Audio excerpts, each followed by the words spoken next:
So I think we can continue with lectures, and I suspect Kevin will pick up right from where he finished yesterday. Yesterday on the topic of skills. Over to you. Welcome back. It's a cool experience to give a lecture series instead of just one lecture, because now we're friends, and I'm less nervous than I was yesterday, but still caffeinated. As Dr. Pudu said, that my talk today has this topic of skills, and I do see it as connected to the lecture yesterday as number 2, and obviously getting ready for lecture 3 of 3 interconnected talks. But I've never given these talks before, and I would like to, in the course of today, perhaps flag while I'm talking some of the elements in this paper that I'm less confident about or less sure about, and perhaps those can be objects of discussion in an hour or so. So the first part of this second lecture is called Goals. And in the first lecture, we considered this example of the tree that had fallen in the woods and the possibility that a tired hiker might use the tree to sit and rest. And the primary point that I wanted to make was that the value of the log, the goodness for sitting, it's not in quotes because it's discourse, it's real. The goodness for sitting is not a property that the log possesses because the hiker sees it that way. The log is a good place to sit not because she sees it as good, or she believes that it is good, or she wants it to be good. I'm trying to move the goodness out of her mind, out of her subjectivity. So the value doesn't depend on mental states. Instead, I propose this relational ontology according to which the instrumental value of the log is an enactive property created by the interaction between the person and the fallen tree. So it's like the color red. It's an emergent property of the relationship between the body, a structure of the human body, and a structure that's out there in the world. So it's an example of what the psychologist Gibson called an affordance. Produced by the mobility, by the bendability, by the actions of the person, and something rigid of a certain height in the world. And it popped into existence whether or not the person realized it. And this means that if you said this question, is there a good place for the hiker to sit down? The answer wouldn't be in the hiker's mind. The answer would be something that you would have to investigate and discover. You'll find that today I use words like investigate and examine and inquire more than I did yesterday. I want to move the study of religious practices out into relationships and the world. So I think that this idea of value-laden affordances is important for scholars in general, and to say that affordances is like colors, however, is not exactly right, and I said it yesterday, and I hoped that nobody would say those don't seem like the same kind of thing, but there is an important difference between affordances and colors. I think they're both inactive realities in the world produced by the interaction of the animal and their environment. So they're the same, they're both inactive, that's true. However, they're different from each other in this important aspect. Colors are a product of the interaction of the photoreceptor cells in the person's eyes and the light waves of the different wavelengths. That's all you need. A human being with normal eyes can therefore perceive the difference between red and green and blue. And the existence of those colors doesn't depend on which activities human beings are doing or what they've invented. It doesn't depend on whether there are religious people or university students or presidents or postal delivery people. It doesn't depend on the activity at all. The color doesn't. But affordances do. Affordances are instrumental values, and they're instrumental values because they're good for reaching some goal. I have the word "for" in italics in my sentence. An affordance is not like a color because it presupposes the existence of some goal-seeking activity. I think I was able to hide that a little bit by focusing on the fallen log that you could sit on to rest, because everybody sits and rests commonly. It wasn't a strange activity. So we can spell out the difference between affordances and colors, even though they're both inactive inactive properties. A color is generated by the interaction between a particular structure in the world and a particular structure of the animal's body, period.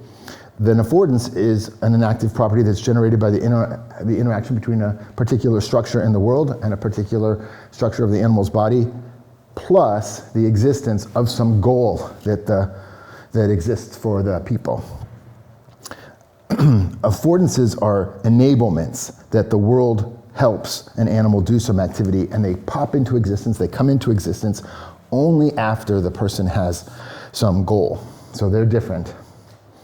You can see why I'm heading into this direction of skills.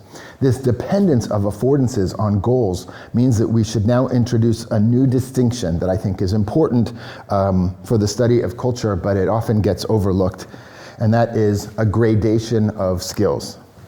When a person undertakes some goal-seeking activity, even if it's as simple as sitting down to rest, affordances come into the world as this inactive product of their body in the world. The affordances help them pursue that goal. However, the affordance only exists, it's only real for the people who have the ability to use it, and it doesn't exist, it's not real for the people that don't have that ability. So for example, even though it's true that in general, a log affords sitting, it provides sitting, it offers sitting, it doesn't do that for a toddler who lacks the balance and coordination to sit on it by themselves. I don't know what age child that is. 1.5 maybe, 18 months old. Can that kid, you need a grandchild, then you'll think about this more. Can that kid sit on a log by themselves? I have a grandson, and he didn't used to be, right? He needed support walking, and eventually sitting in a special chair and then balancing on a log would be tricky, maybe when he was 18 months old, but by the time he's 2 or 3, he's okay, right? So the problem is not that a toddler or a young child, an 18-month-old, cannot perceive the affordance. They might see other people sitting on the log, and they want to be like the other kids, the older kids. However, the affordance doesn't exist for them because they lack that kind of ability to balance themselves on a tricky chair like a log. I think this requirement is this. The thing doesn't come into existence for you until you have the skills to use it. That's true for all affordances, not just the log. We live in a world, I tried to be very rosy and romantic about this yesterday when I said the world is permeated with all these good opportunities that are right there, generated by our relationships to other people and tools and our environment. So we live in a world that includes these affordances whose use would make us less tired, less frustrated, more effective, more graceful in our activities. And in my realist account, in my relational ontology, these affordances are not mental realities, but inactive realities, and so they're existing out there in the world, even if no one's discovered them. But the point I'm making now about skills is that due to the differences in people's abilities, there are going to be cases where an affordance exists for one person, but not for another person. And so in some cases, one person is going to be able to see a good opportunity and use that good opportunity, and the other person can't even see it, let alone use it. And in other cases, like my example of the toddler and the log, the second person can see the affordance, and they may be frustrated and excluded by their inability to use what other people are able to use. Now, this idea that I'm putting on the table with you, that sometimes you can see something good that you cannot use, and that's common. That's not, I think you don't need philosophers to tell you that. If other people have money, they're going to have, and you have more money than you do, or if you don't have any, if you are a starving student, then you're going to experience this all the time, of seeing other people with good opportunities that you can't take advantage of. Money buys opportunities. But I'm not focused on, do you have the money? I'm focused in this talk on, do you have the skill to use this affordance, especially the religious affordances that I wanted to talk about.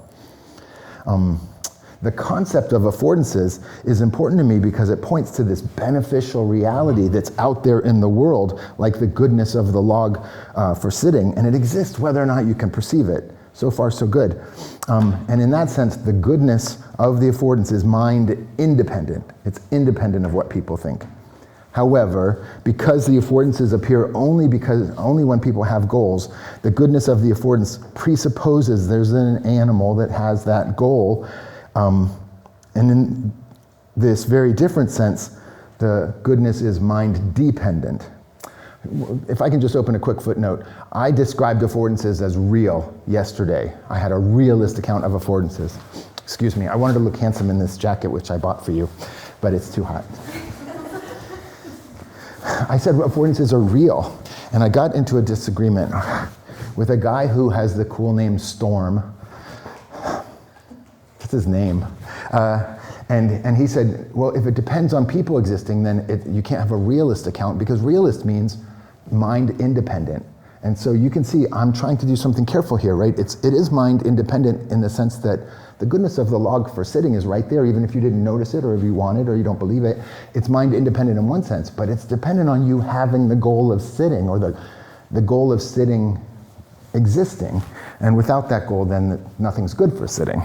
So I'm trying to develop a complicated world that doesn't accept a simplistic account that the physics professors say, where they say, but does it exist if there's no people? I don't think affordances exist if there's no animals, no living things with minds. So in that sense, they're mind dependent, but they're not dependent on being perceived or believed or desired. So in that sense, they're mind independent.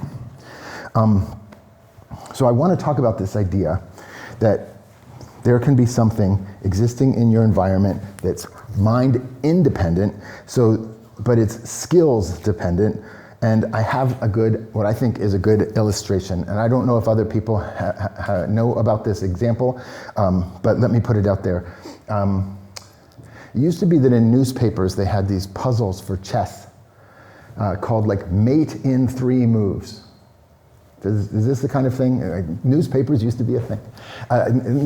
Now they're online, right? So there's chess puzzles, and they've got an arrangement of the chessboard with the pieces. The game's almost over. And it says, let's say that you are the white player, and you have the white pieces, and if you do one particular move, you have to find the right move, make the one move, there's only one move for your opponent to do. They're forced.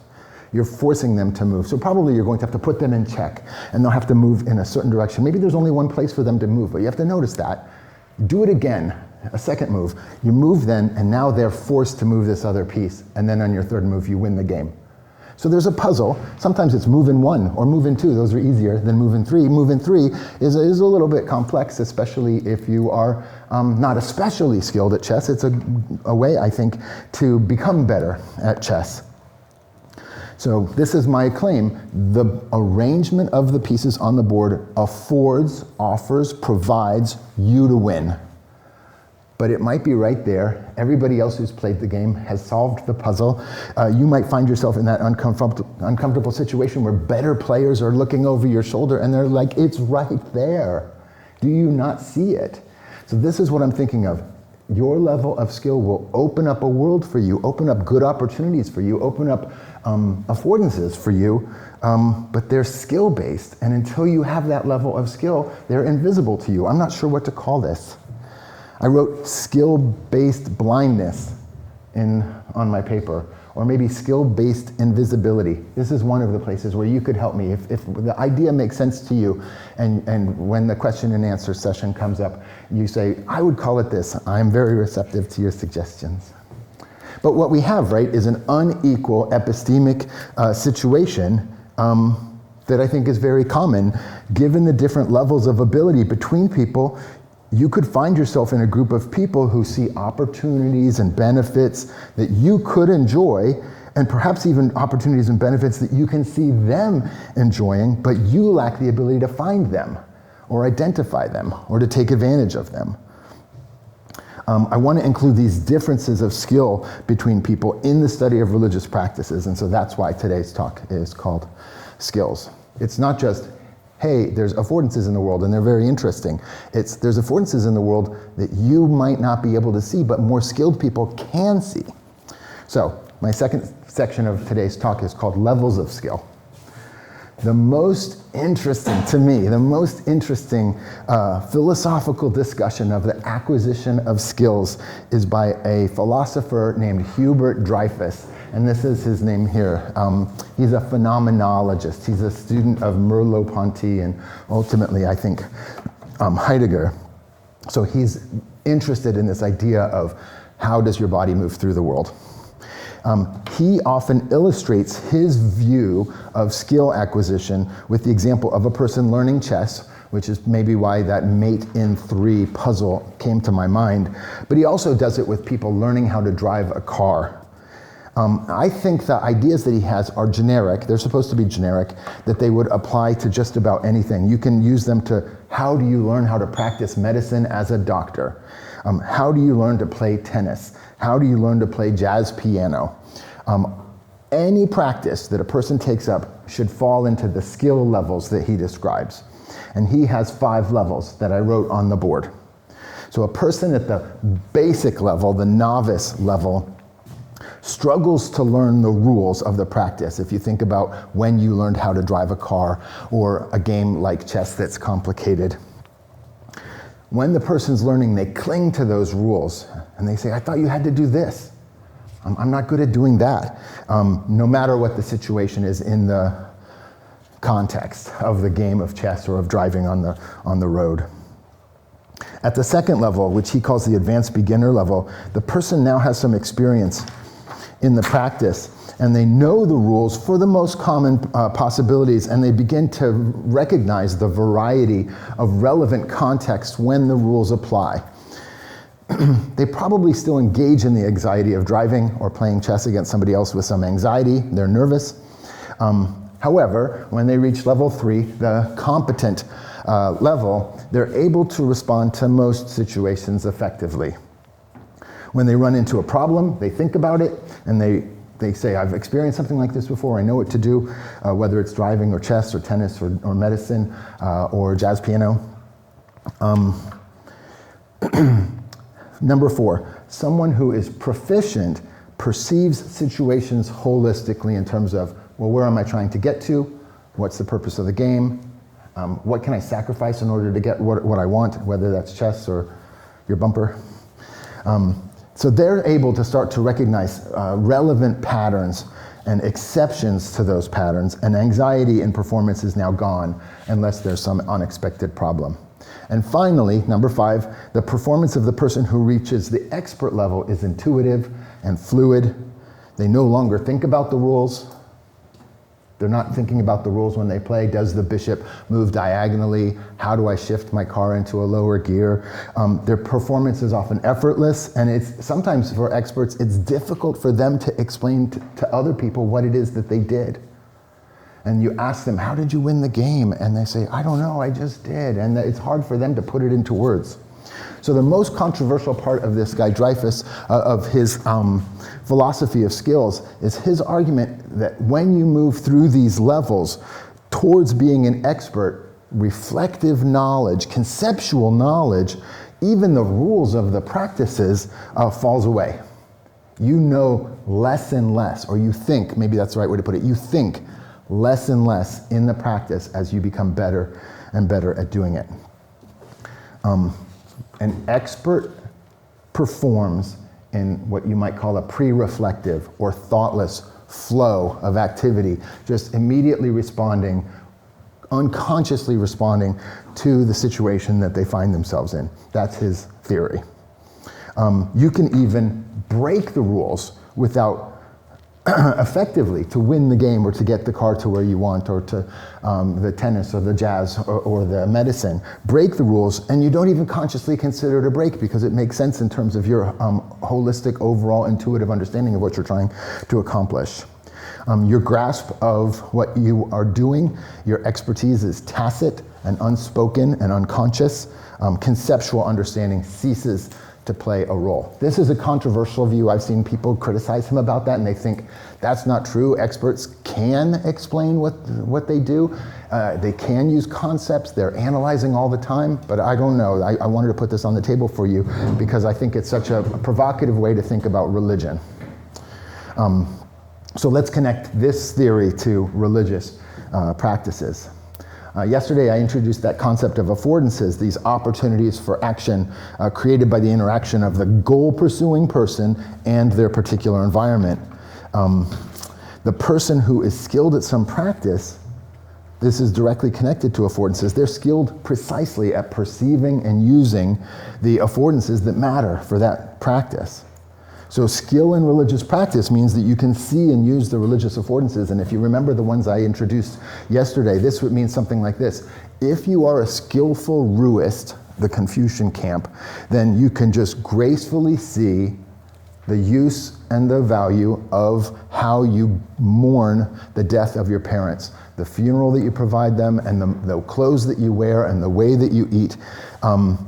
The goal that you have of filial piety or respect and obedience to your parents, you might not be able to spell it out, but, well, obviously I wouldn't do this. I wouldn't go on a date on the day I buried my mother. Like, it's just obvious to you, and maybe no one's ever said that out loud, but it just seems intuitive and unconscious.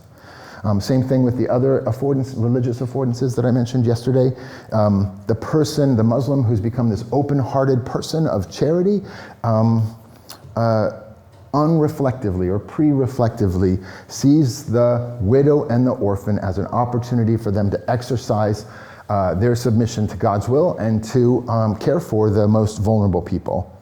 And the third example was the begging monk who, anxiety-free, approaches a home not knowing whether they're going to get food. They're not attached to the result that they get a certain kind of food or they don't get a certain kind of food. They've cut themselves off from that. So I think there's levels of skill within religion, at least they make sense according to my skill-based understanding of affordances. And some of the religious communities themselves, when they think about we are training our own members, we are a kind of school to grow in expertise at living a certain kind of life, their presentation of what they do sounds to me a lot like Dreyfus's philosophy. So I've got two examples of that. The first example is the ranking of progressive stages of awakening achieved by Buddhist practitioners, traditional Nikaya text account of the levels, which I have to say, I admit, I think the names that they've given to these stages of achievement are the coolest names for religious accomplishment that I can imagine. The lowest level is stream entrant. You've entered the stream. You're not a freshman, you're a stream enterer. It's a cool title. That's number one. The second one is called a once returner, which means you have made so much progress that when you die, you will be reborn based on the karma that you have built up in the past, but only one more time. You're so close to the end. You're a once returner. The next level, the third level, is a non-returner. You're looking at a person who is so accomplished, who's so close to enlightenment, they're not coming back. They're a non-returner. And then the fourth level, the highest level, the expert level, is an arhat or an arahant, depending on which language you use. Each of those levels is mapped according to hindrances to enlightenment that the person has overcome. I mean, really, if I was trying to force this analogy, I would put stream entrant at level 2, once returner, non-returner, accomplished one or worthy one or deserving of praise. And then the novice is the layperson that's not even taking the vows to be a monk. So the stream entrant, who is a monk that's accomplished to have entered the stream to cross over to nirvana, is going to be someone who has already overcome the mistaken belief that they have a permanent self. They've overcome their doubts about Buddhist practice. They still, however, might struggle with desire for sensual pleasure. It's hard to get rid of. They still might struggle with ill will that they feel towards others. It's hard to get rid of, and that's why they're lower on the list. A once returner has overcome the desires for sensory pleasures, and as well as the other hindrances that the stream entrant had overcome. They have overcome the the ill will towards other people. Difficult, habitual, embodied dispositions that people have for sensory pleasure, for sugar, for sex, or for resentments and grievances that they've got towards other people. They've overcome those things, and however, they maybe still struggle because they think, I hope I have a better rebirth. Or maybe they are restless in their desire to make progress. So they haven't overcome everything, and that's why they're at this once returner level. Twice returner has overcome those problems, and then the Arhat has overcome all 10 hindrances. So they're all listed out as a chart or a map. It's not that Western thinkers, I think, have a template or a framework or a model that they're imposing on the world. I think it's hard not to say, am I making progress? Are my skills better? And in what sense? Even when you're talking about spiritual goals. It would be an interesting project, I think, to interview monks and nuns, let's say, not nuns in Thailand, they don't have them, but monks in Thailand, and say, would you agree that as you made progress, conceptual understanding fell away the way Dreyfus thinks it does? That in your expertise as a Buddhist practitioner, it's just pre-reflective, graceful begging activity, for example, or selflessness. That's one of my examples of, I think that this philosophical model of skills acquisition, it does illuminate religious practice. And here's my second example. And it comes from this text, the Zhuangzi, the Taoist philosophical text. So I want to consider the description of expertise in the Lao Tzu and in the Zhuangzi. I don't know if you guys know these texts, but they're full of descriptions of very humble people, ordinary people, artisans, for example. There's a cook Ding who's very famous, who is a butcher, and he has a cleaver and he cuts meat. There's a woodcarver king, K-H-I-N-G. They are just performing everyday actions with grace and precision. They never exert themselves. They never get tired.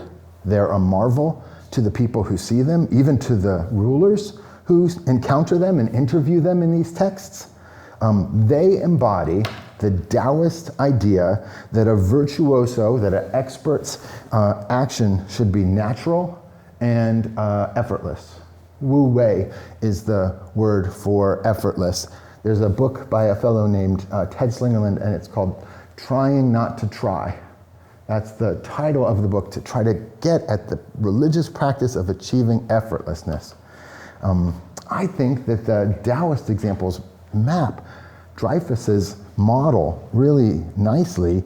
The skills that these artisans have developed are presented not just as valuable if you were a woodcarver or if you were a butcher, just for the domain that those people are exhibiting them. They're meant to be illustrations of a gracefulness and a naturalness and an effortlessness that anyone can have in their life. It depends on how you read these classic texts, but even rulers who have all the bureaucratic responsibilities that can wear you down and all the power decisions about taxes and armies and so forth, they can be like the cook, they can be like the woodcarver. The conversation with Cook Ding in the chapter of the Zhuangzi is called The Essentials of Nourishing Life. And I think in that title of the chapter, you can see how general it's intended to be. The goal is a spiritual goal of having a nourished life, having a flourishing life, which for the Taoists is not going, they never mention widows and orphans. They don't have the prophetic or the ethical concerns that Muhammad did. They are talking about reaching a kind of effortlessness, a Wu Wei, trying not to try. They call it a perfected person, Zhen Ren.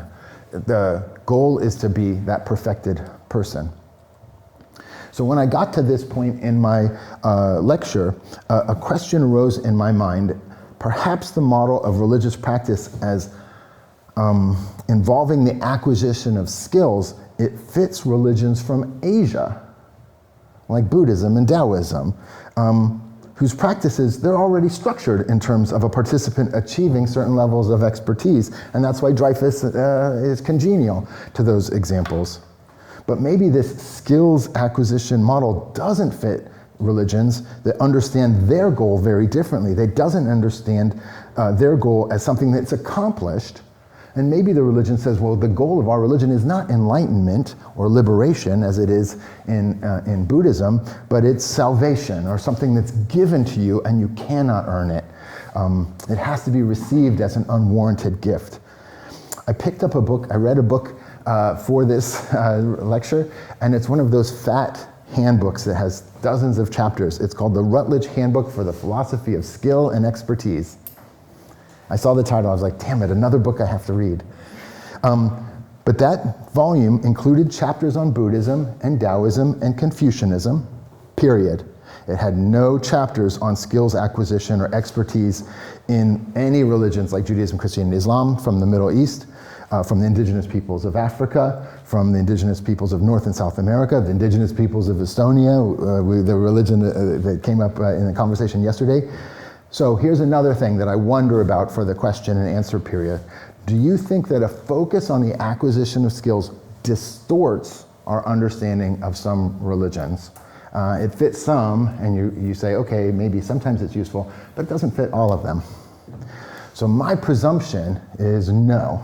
My presumption is that my model works for everybody. I think every social practice, like chess, like driving a car, even sitting on a log, is going to involve the acquisition of skills. And therefore, any religious practice can also be understood this way. Any religion that is a form of living, and certainly any religion that says there's a right way to live, there's a right way to behave, we have an orthopraxy. They are going to recognize affordances in the world, and they're going to teach their practitioners how to grow in skills, in seeing and using those affordances. So now I've got some some non-Eastern, non-Asian examples, and I'm hoping that they sound just as persuasive and just as likely that religious practices can be seen on this model. So here's the first one.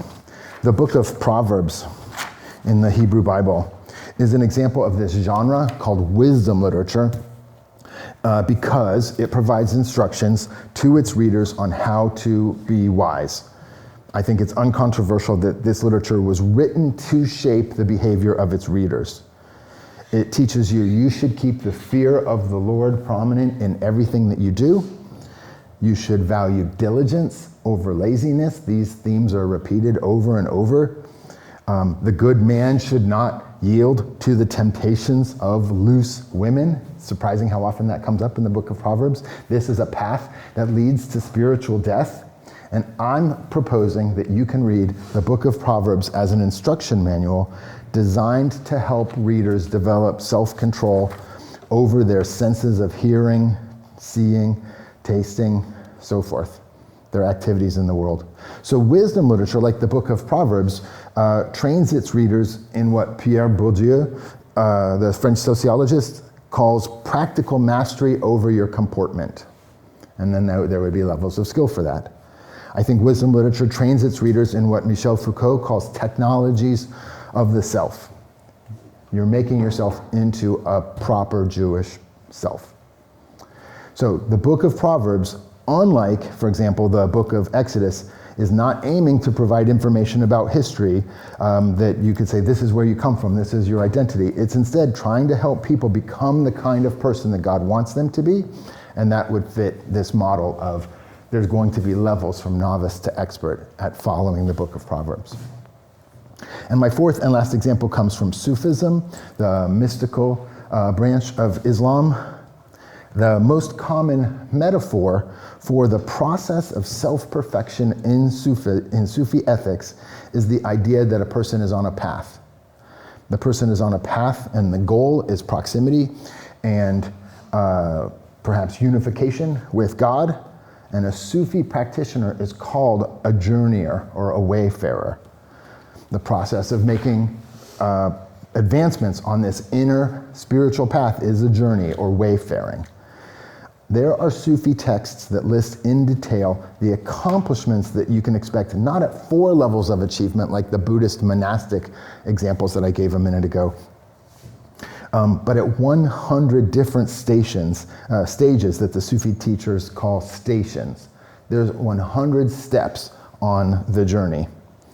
The idea that different practitioners can and will achieve different levels of skill is the foreground of this practice. This isn't something that I feel like I'm imposing on it.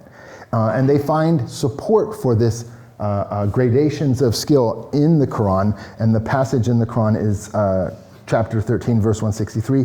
God has declared people to be of varying degrees. Okay, so to bring these ideas together, I want to connect this discussion of skills in religious practice to the question of how to study them. And this is my third and last section. How to study religious practices. And I was optimistic yesterday because I thought we can, even if we do not participate in these practices, grasp what the goal is and see what the affordances would be for somebody who does it. And now today, you'll see that I'm less optimistic. Yesterday I introduced the idea of affordances, and I argued that even though an affordance was an emergent property of the relationship between a person and its environment, if this enactive ontology of affordances is correct, an affordance would be invisible but real. And the death of a person's parents really does afford an opportunity to cultivate filial piety. That's the Confucian example. The existence of widows and orphans really does afford an opportunity to care for the most vulnerable. That's the Islamic example. Begging really doesn't afford an opportunity to humble oneself and to cultivate non-attachment. That's my Buddhist example. So the difference was the shift of microscopes that I was talking about yesterday was, instead of being skeptical and saying, yeah, but I just don't know if that's real, I think all of these affordances are real. The affordances that are the focuses of religious practices that religious people, quote unquote, believe in, they are right to do so. Religious scholars shouldn't be skeptical about those things. If you remember from yesterday the example that I gave of a person in a wheelchair who cannot use the log as a place to sit, but she can understand that others will have the goal of sitting to rest, and she can see that the log would afford sitting to the able-bodied person. That example is supposed to be an analogy for us as scholars of religion, because the affordance may not exist without goals, but when a person understands the goals in a religious practice, they can grasp those affordances even if they don't practice it themselves. So in that example, the wheelchaired person is the scholar of religion who says, oh, I see what they're up to.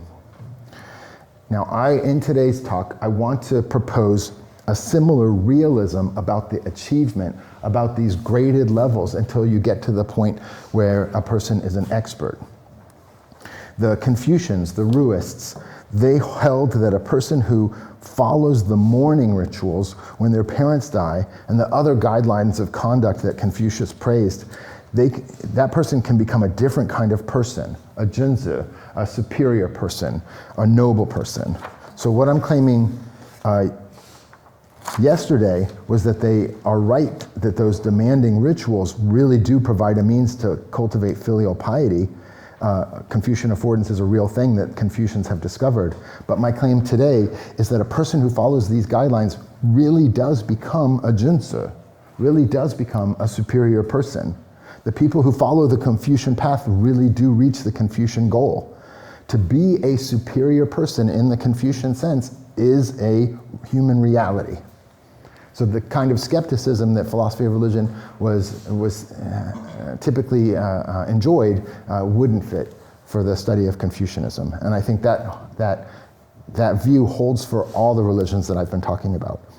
The Muslims, as I said yesterday, they hold that an individual can become a muttaqi, a person whose piety is evidenced by the charity to the most vulnerable people, such as widows and orphans. Buddhists say that an individual can become an arhat, a worthy one, who's overcome all 10 hindrances to enlightenment. it's not unusual to see religious scholars approach the study of religious practices with skepticism. Maybe they don't feel it consciously, but their theories are based on the idea that religious people are wrong about what they do. It's not unusual to see religions treated as a form of error or as a delusion. You guys know the quote from Karl Marx that it's an opiate of the masses. This is just, they feel bad, so they don't know why they're doing this, but it makes them feel better. It's a painkiller. A tremendous amount of religious studies as an academic field operates with the assumption that religious people operate in a delusional world. They believe in something that's not real. And then the goal of the academic study of religion is to figure out, well, what's the psychological benefit of believing in that? Or what's the social benefit for their group to believe in that? Maybe it makes the person less afraid of death. Maybe it gives the person a sense of purpose, or that's the individual ones. Or maybe it brings the group together. Maybe it creates inside-outside boundaries. Everything I'm talking about right now are all functional explanations of religion, and this is boilerplate, normal stuff in an introductory class called Theories of Religion, or a textbook called Theories of Religion. I think that this critical stance towards religious practice is especially common among people like me who subscribe to naturalism, the methodological naturalism that I brought up yesterday. But my proposal for the more complicated view that I'm drawn to is this: affordances are real things, and religious affordances are real things. The possibilities for human action that they're describing are right there. Plus, that was yesterday, and plus today, a community of practice will track levels of skill that they're in their members' ability to recognize and use those affordances, the ones that they care about, and the skepticism that the people really do reach those levels or really do achieve those levels is typically misplaced. I mean, imagine, here's my analogy. Imagine that you're walking on the street and you see a martial arts school that says, if you join our school and you take our lessons, you're going to get a white belt as a beginner, and then you'll go through the yellow and green and blue and red, and eventually you'll be a black belt. That's the goal of the school, is to train people to use fighting affordances. And if someone turned to their friend and said, gosh, those karate folks, they believe black belts are real. Like that's misplaced in my mind. The goal of the expert level that is reached in a community of practice is probably really reached in that community of practice. Here's another analogy. In an American university, they might hire an instructor to teach an introductory class. They might hire a graduate student to teach an introductory class. And they might, I used to be department chair, you could take that person aside and say, you know, if you earn your PhD, we could hire you in a tenure track position, no longer as instructor, that's the title, but now as an assistant, untenured assistant professor. But then, of course, if your teaching and service and scholarship are good for 6 years, then you would come up for tenure, and the committee, if you meet these guidelines, they're going to approve you, and you would be a tenured professor, and then we'll do that 6 years again, and you could be a full professor, finish your PhD, work for 6 years, get tenure, do it again, and get promoted to full. Being a full professor, not all full professors are experts, but nevertheless, right, the goal of that community, that practice, that community of practice, it would be strange to say, I want to understand universities, but I'm going to assume that full professors aren't real, and that the affordances that they're talking about, that's just in their minds. And so I wonder why they believe in those things. They must have a charismatic leader. Like, that would be a strange thing, but you hear it all the time in religious studies. Their founder must have a great deal of charisma, or I guess the activities that they do give them a sense of belonging, and they have these explanations of the things that religious people think are real as if they're not really real. I'm saying scholars of religion should be realists about affordances and about levels of skill and about religious expertise, about spiritual achievement. Here's the problem, and I've said a couple times that I'm less optimistic and I have a worry, and it's going to be something that I hope we can talk about during the question and answer session. So my model for the religious studies professor was the person in the wheelchair who says, well, I'm not sitting down, but I can see that the affordance would exist for somebody who does. I'm not doing the practice, but I can understand the practice and I can see what they're talking about. I'm proposing realism about the affordances and about the skills and about the expertise. But then, you remember my example of mate in 3 for the chessboard, and how some people might be so skillful at chess that they can see affordances that other people can't see. The experts can see things and can take advantage of things that the novices can't see and can't use.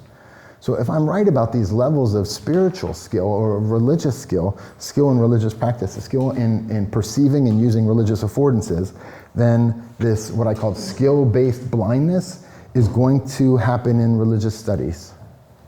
There's going to be people who are expert at seeing affordances that other people can't see, even when they're religious.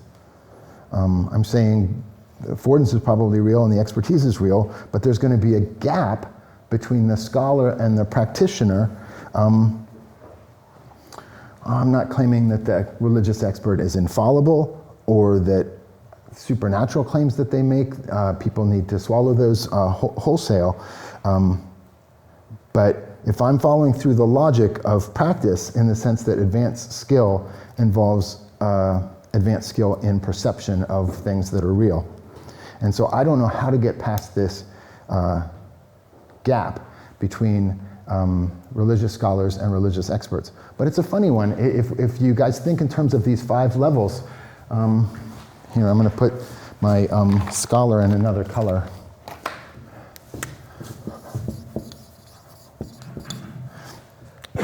I think it's very common in religious studies, maybe in anthropology, maybe in folkloristics, to say, well, is the person an insider or are they an outsider? I have textbooks that have that as the title, religious studies method and theory textbooks called the insider-outsider problem and things like that. But that's not exactly the situation here, because a person who is a scholar and they're an outsider, they're not a practitioner of the religion, but they've come to this community and they're trying to understand this community, they probably have a lot in common with the novice who's inside and who is doing the activity. These two might be much closer than the novice is to the expert, because the expert keeps telling the novice things that the novice feels like they can't see or understand. So it's not really an insider-outsider problem that I'm talking about. Similarly, it's possible that somebody is in a different practice other than the one they're studying, and they've gone through these levels, novice, advanced, beginner, competent, proficient, expert, and they're expert at something, but not the religion that they're studying. And these two experts have a lot in common, and they can understand each other. There's an example that came to mind for me in preparing this talk about the writer Thomas Merton, and I don't know if you guys know who he is, an American guy who was in a Christian monastery in Kentucky, and he said he felt did not feel as close with other Christians, but he felt tremendously close to Zen Buddhists, and he had this interreligious dialogue with them where they were understanding each other when they would say things like, right, but I still miss certain things of the non-renunciant life. Oh yeah, me too, I understand that. And they could understand each other as experts. So I'm hoping to complicate the study of religion to introduce these levels of skill, but it's not an insider-outsider problem where outsiders just don't know what the insiders say, and they have to take insiders as kind of authorities about their own practice. I don't know that that's exactly what's happening, although it could. The problem I really have is the mate in 3 problem, where someone's going to be expert at something and they can see things. They say, but if I was playing this game, I would do X, Y, and Z, and I would win the game. It's obvious to me, and it's obvious to all of us other experts, how to win the game, and you can't see it because you're not accomplished yet enough. So the implications for the academic study of religion of this idea of skill-based blindness, they're not straightforward, and I hope that it's the kind of thing that you can help me think about today. Some activities, like sitting on the log, are nearly universal for human beings. And goodness of the log might be nearly universally visible to people. But other goals, like the religious goals I've been talking about, of becoming a junzi and a superior person who takes filial piety as the primary virtue, a mataki who wants to help the most vulnerable out of a pre-reflective, open-hearted charity for the needy. The Buddhist who's achieved a level of non-attachment that they don't care whether they eat today or not. These are difficult kinds of practices. The goals are harder to see for people who aren't engaged in them. So they're going to generate affordances that do not exist outside of that practice. I think that's true of checkmating your opponent in chess, which is also not universal. And I think it's also true of many religious affordances. And so I'm starting to feel today an obstacle for the study of religious practices that I didn't bring up yesterday, but I'm hoping that you guys can help me think about. Thank you for your attention.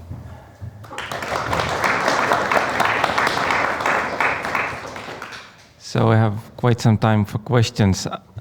I will ask the first one this time to take advantage of my position here. I started thinking about the case where you pointed out that many scholars would say that the religious sort of, let's say, different levels of expertise, that their sort of expertise is not real and they try to explain it. I would suspect that many of these scholars do it because they feel that if they gave legitimacy to their expertise, they would also legitimize their supernatural claims. It's sort of like if we had someone who's understood in the community as a very, very skilled person in having contact with the spirits of the ancestors. So as soon as you say that his or her skills are real, then you're basically also saying that spirits are real. So you're sort of throwing away the naturalism. That would be what the scholars would, I think, many say. What would you, how would you address this? Yeah, I'm curious whether this distinction of levels of skill comes up in the religions that you're interested in or that you study, and whether you think that as the person gets higher and higher in those levels, they get more and more access to supernatural knowledge or something like that. And so that if you were to say, oh, I think that these levels are real, that you would be losing your naturalism. You'd be, as a scholar, you'd be giving up the distinctiveness of the academic study of religion that said, I want to understand this without, as a methodological naturalist, without assuming that there really are the spirits or the ancestors. Maybe I'm picking examples, and think about the examples that I gave in my talk. Maybe I'm giving examples that are not clearly supernatural. If the person says, but I've cultivated in myself this disposition to act in all things with non-attachment as an enlightened Buddhist, they haven't said anything supernatural yet. If they say, I'm not a Buddhist, I'm a Confucian, but I do accept that Confucius was pointing the way to being a superior being, and that's going to be a person that has a kind of respect for their parents that's automatic, and it's going to show in how they raise their kids, how they treat the ruler of their country, and everything. And they can achieve those things, and it would not yet be supernatural. Even if, when pushed, hey Buddhists, why do you believe that? Hey Confucians, why do you believe that? Hey Muslims, why do you believe that? Their justification might be supernatural. They might say, well, because it's been revealed to us, or because the Buddha before this life had a cosmic existence and he had all kinds of knowledge that he then gave to us. So the justification of the practice might be supernatural, but the practice itself seems like it can be understood, so to speak, on the ground. I'm hoping maybe that won't be true of maybe it won't be true of the healing example and some other, or talking to the spirits example. Yeah, I also, when I was asking this, I thought that there's ways of getting around this. I just wanted to hear how you would address this. Help me get around. So, who else has a question? Yes, thank you very much. Not so much a question. I had a thought about when you talked about the fact that you don't really yet don't know. I have not decided how to call this skill-based blindness or thinking about it. I have one idea, and it's one I've thought about a lot myself, which is I have started thinking about skills as mainly the ability to recognize nuance. So, an example, I love jazz. I play jazz. I'm not good at it, but I do. And I have thought a lot about the fact, rather the situations in which someone says that, oh, let's listen to some jazz. And I say, oh, right, cool. And I put some on, and they go, oh, no, not like that. Yeah. So I ask myself why this sort of higher level jazz it seems to be only enjoyable to professional jazz musicians or people who are really into jazz. And I think it has a lot to do with nuance. So if I listen to that sort of jazz on what people say that, oh, no, not like that, I like it because I recognize in it some sort of a hidden structure, or I find the play on form elegant or intelligent.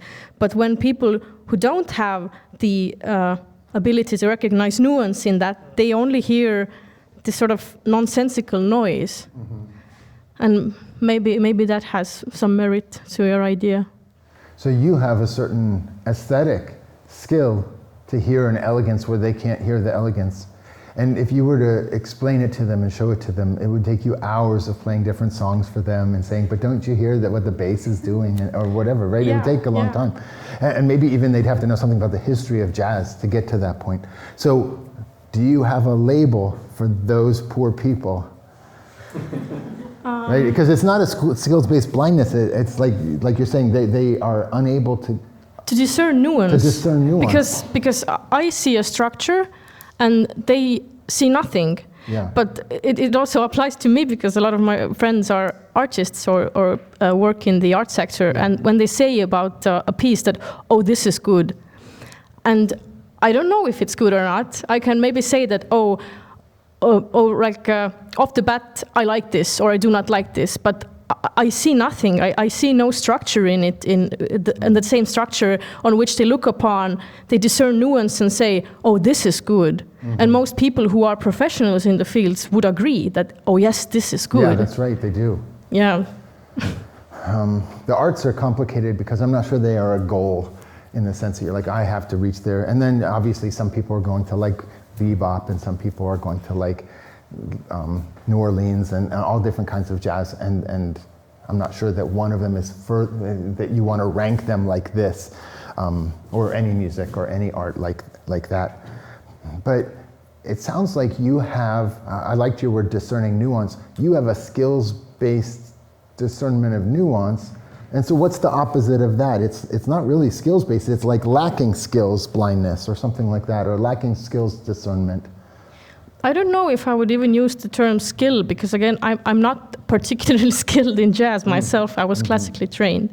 Yeah. I don't improvise at all. Yeah. But still, this sort of like practicing something and putting in hours and hours and hours, it makes you discern nuance. It makes you be able to see stuff you didn't see before. Yeah. And you might be still bad at it, but the fact that you've practiced makes you see stuff. Yeah, that sounds exactly right. But thank you very much, very interesting. Thanks.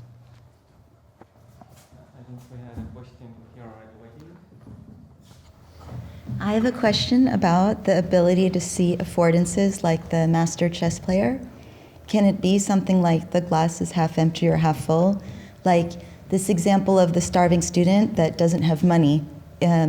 If that example if that starving student practices Buddhism and instead sees having less money as a chance to practice austerity, then could that be an affordance where he sees an affordance that other people don't? So it's higher on the Dreyfus towards the expert level?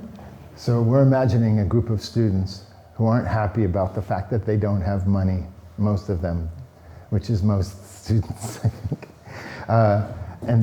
But one of them takes up a Buddhist spiritual practice, and they start to change their goals I want to make progress in my education and I want to get this degree, but I also want to make spiritual progress, and I'm reading these texts, or I've joined this community, or I'm meditating in this center, or something like that. And so now it changes their relationship to their poverty. And they start to see the difficulty of not having money as an opportunity for that spiritual progress that the other students don't have. That sounds exactly right. Oh, the other people don't see it. Why? Because they're not engaged in the practice at all. I mean, I think that's going to be true of the person who's never listened to jazz before, and you put on something that's really complicated, and it doesn't even sound like music to them. Or you know, you watch a American football game, and you're like, but I don't even know where the ball is right now. And so when a person doesn't have those skills of discernment, then it just looks like chaos, maybe. And perhaps to the other fellow students, they see the person who doesn't mind that they're just having bread and soup for their meals, and they don't have new clothes, and they don't care about their car. They just see chaos happening there, or at least it's decisions that they can't understand, affordances that they can't perceive. But it wouldn't be because of lack of progress. It's just they're not playing the game at all. It'd be like chess too, right? Sometimes I look at those puzzles and I don't know what I'm supposed to do. I don't see the values that other people that they can see. And if I didn't even know the rules of chess, then it would just be gobbledygook.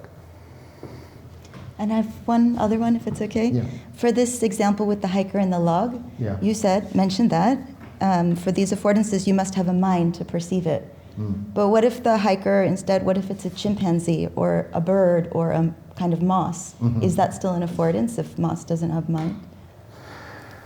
Yeah. Well, the chimpanzee has a mind, and what was it? The bird has a mind, right? So I said they were mind dependent, and it's kind of like the colors where they are eyeball dependent.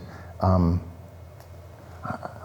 hoping that you guys like this idea and that it's appealing to you and that it sounds right, that some of the values in the world weren't there earlier. They weren't there in reality earlier, that they emerge in relationship to the things that can appreciate those values. So if you remember, one of my examples yesterday was the sunlight that affords a photosynthesis, and so maybe the moss, I won't say that it appreciates it or it likes it, but it makes it possible. The word that I was so tempted to use for this lecture was the word emergence. Is that a word that's come up in anything that you guys do? It's kind of a philosophy of science word where new properties come out of the interaction of the components, and I mentioned this yesterday. So you have the hydrogen and oxygen gases of a H2O molecule, and when they come together and they bond together, now you have water with completely new properties. The properties of water didn't exist until water existed, but water is relatively recent in the world, in the universe. There's billions of years when there was no water, or there were no heavier elements at all, let alone molecules like water. And then there wasn't anything until life. So the goodness of the log for providing a place, affording a place for moss to get sunlight or to eat the log, that didn't exist until certain kinds of organisms existed. The world is increasing in complexity in a funny way, because they say it's governed by entropy and it's getting simpler all the time and energy is dissipating. But the fastest way for energy to dissipate is by creating complex structures like us. And so I'm imagining the world as growing in complexity, growing in affordances, growing in values as it falls apart, which is a weird thing to think about. But the moss appreciated that and took advantage of that. Not in its heart or in its mind, but still as a living organism it did. And the monkey and the bird even more so, and then the person even more so.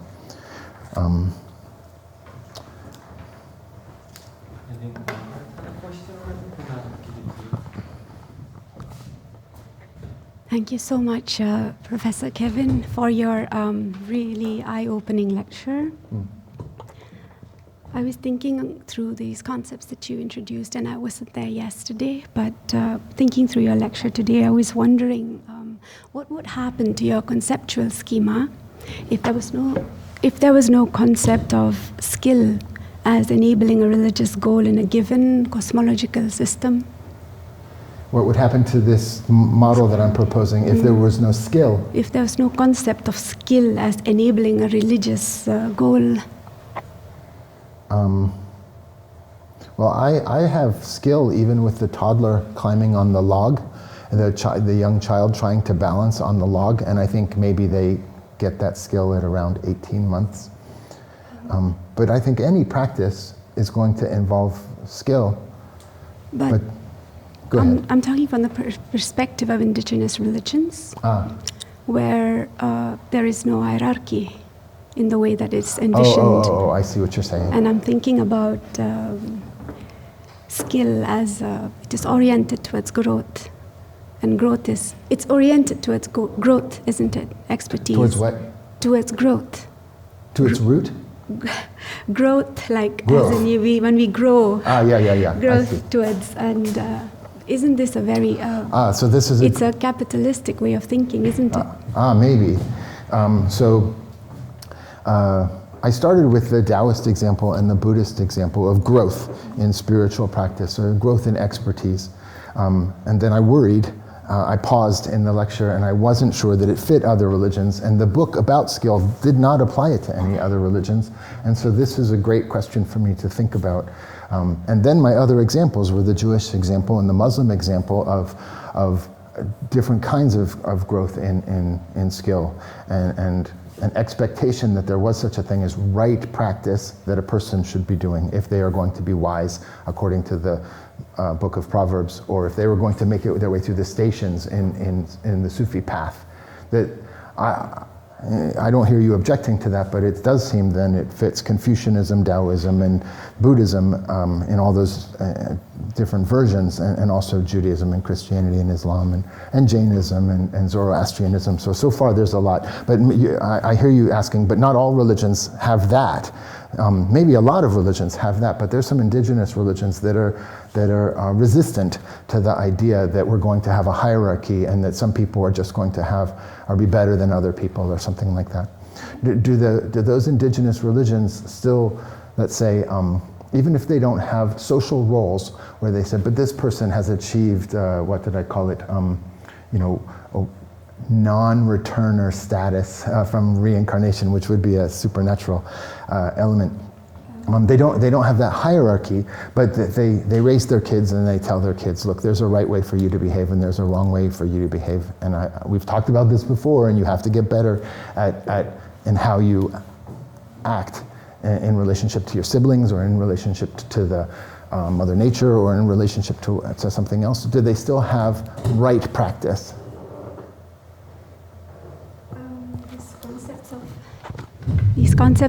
These concepts of right and wrong is also very binary. It's like oppositional. It is not existing for, let's say, the Khasi indigenous religion. For which religion? Khasi, Khasi, from Northeast India, and I was also thinking about this returning, non-return, like the once returner. Yeah. Like, for example, this other indigenous religion in Karbi, the Karbi indigenous religion. Like, after they die, they go to, like, the land of the dead, the village of ancestors, and it is value to actually return. So I'm thinking about these conceptual models and whether in terms of approach in scholarship, would it be better if we looked at and we allowed, like, what our interlocutors are saying in order to feed into our schemes, and then allow those to modify them, so as to better represent. Yeah. What I hear you saying is that I should, as I think about these things, allow my interlocutors to modify this model and to complexify it, and to do justice to people who see the world in ways that are not hierarchical and not capitalist. And I take that seriously. I would like to decolonize my theory of religion. If they have a practice, though, and they say, but we don't want people to live a certain way, we do want them to live another way, then even if they don't recognize skill levels, they're going to have a right and a wrong. And I'm not sure how a person could get away from saying, but we have right and wrong. Because these are oral religions that are derived from orality, so they are constantly changing.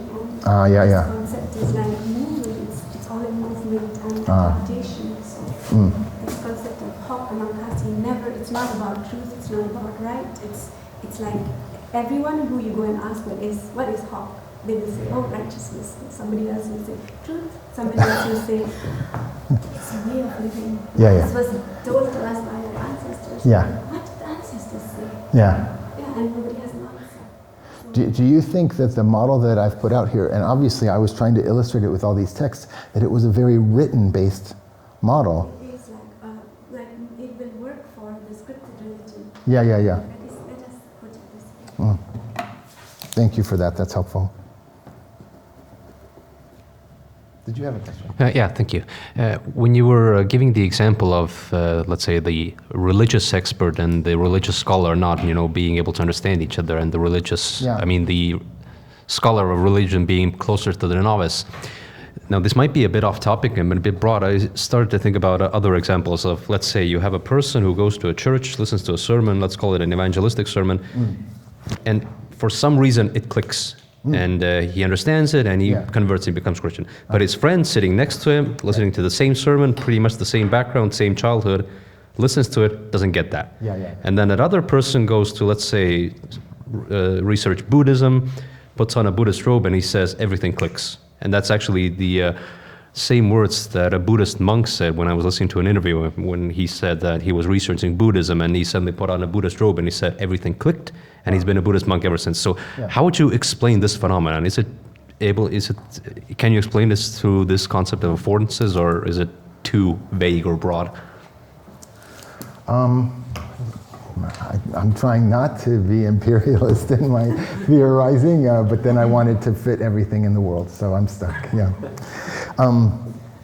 One aspect of this that I don't think I've given much attention to in these talks, but I would like to, is, my example yesterday of the person who can sit on the log because of the structure of their body, it only fits for physical affordances like that. But then some of the other affordances that I talked to you about, like, could you introduce yourself if you're very shy? Were you here yesterday?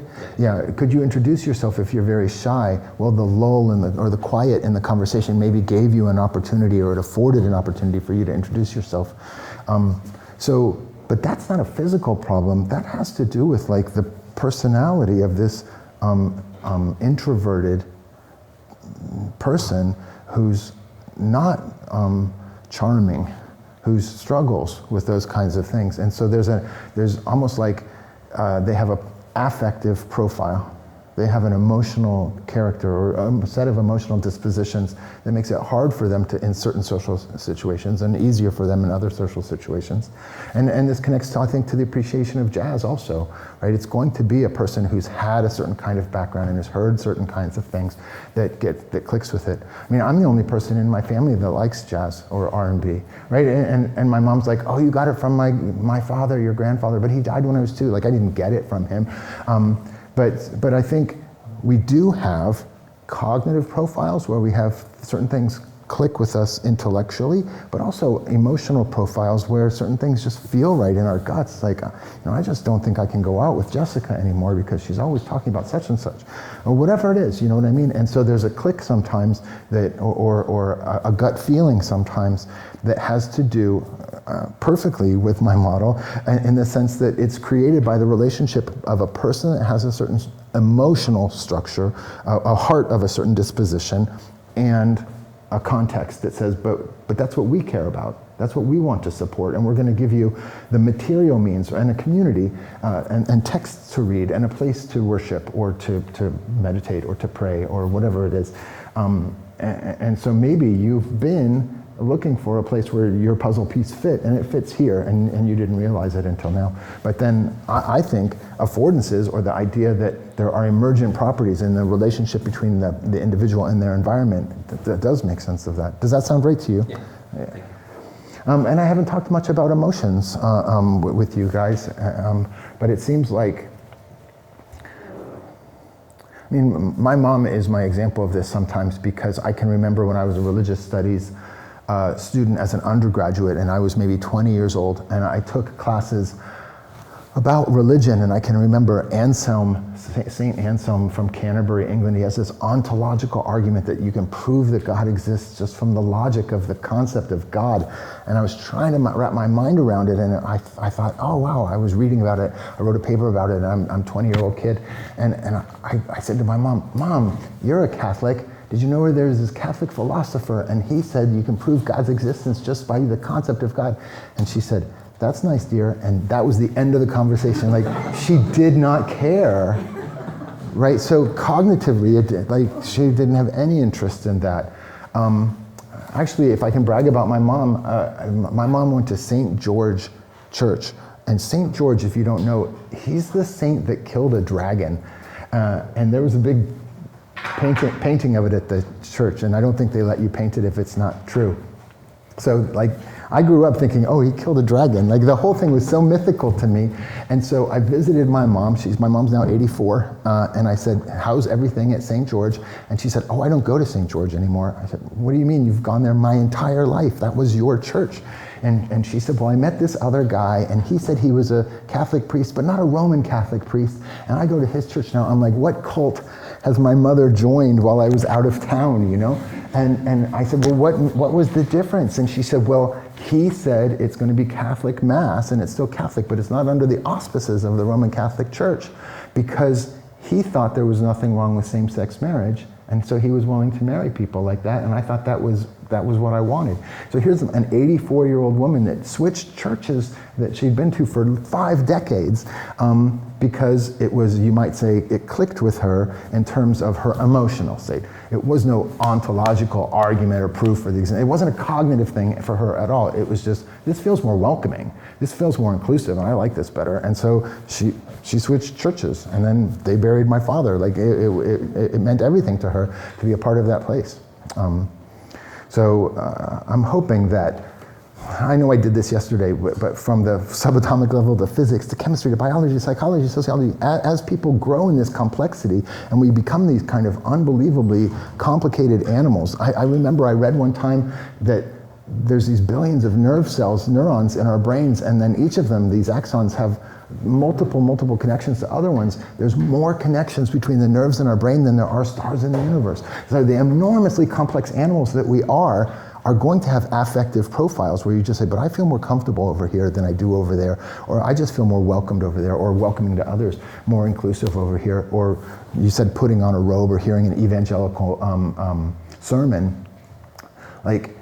It's so complicated, right? Because going back to the bird and the monkey example, and when we go up these levels, when we get to the people and you want to talk about niches, which is what I'm going to talk about tomorrow, and the skills that we have, or the profiles that we have, the characters that we have, language isn't independent of those things. It's only going to make sense of, oh, I heard this sermon and it resonated with what my parents always said, or with what I always hoped for, or something like that. And the monkey and the bird aren't listening to sermons. They have different affordances in their worlds. And Gibson is amazing at talking about the different animal worlds. But it's going to be language, and it's going to be, to an extent that almost no philosophers talk about, it's going to be the shape of the building. It's going to be the kind of clothes that they wear. It's going to be the foods that they eat that makes people say, but this feels right to me, more than it will be, oh, we have a philosophical text and it proves that this is real or that's real. I think. So, our last question. Hi, thank you for today's lecture, and I would somehow continue my question that I had yesterday as well, but in a different context. So what I want to understand is, outside of this scheme of the value-laden, the utilitarian aspects that entities have, outside of this scheme, how do you theorize, or how do you see the existence or purpose of these and of the entities, for instance? Because so far, if I'm understanding it correctly, if I'm seeing a log while I'm hiking, the affordance that I'm looking at it as is like I can sit on it, so it's like something fulfills an utility for me, right? But I've worked with, so for instance, I've worked with Hindus, like people who practice Hinduism, and now I'm working with indigenous people people practicing indigenous religions. Now there exists concepts that are, when you see them, like when you encounter them, they do not necessarily evoke a utilitarian, a positivistic, affordance. Because so far what I've understood is it is all kind of seems like inclines a little bit towards a positivistic, like kind of utilitarian approach. Like, okay, that there is a desk. I know that the desk is used to put my laptop on it and write.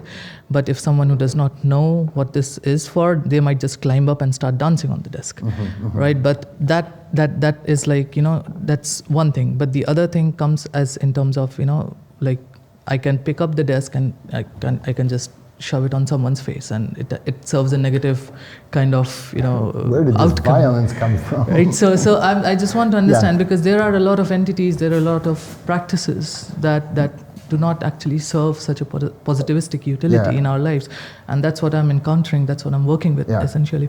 So I want to understand, outside of this scheme of affordance and skill, how do these entities and where do these entities exist? Yeah, I think I understand you perfectly.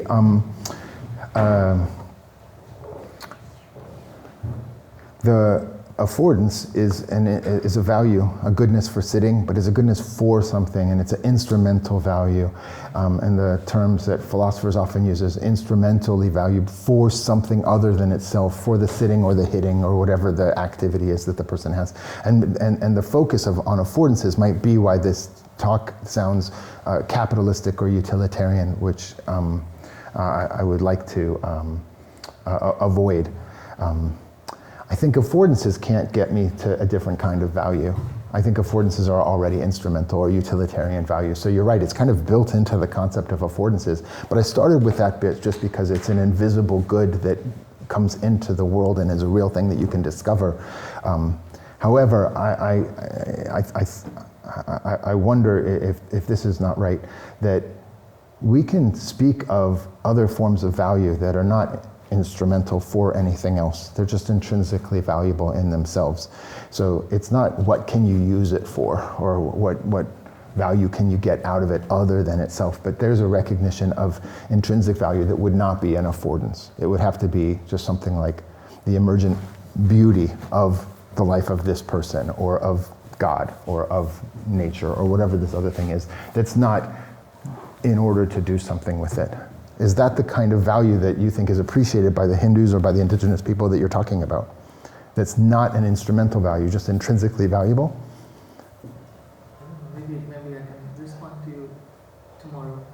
Think about this. Think about it, thank you. And it'll be connected with niches tomorrow in the sense of networks, and the networks aren't necessarily for something. So I appreciate you guys helping me think this through. So I think at this point we will continue tomorrow, the third lecture.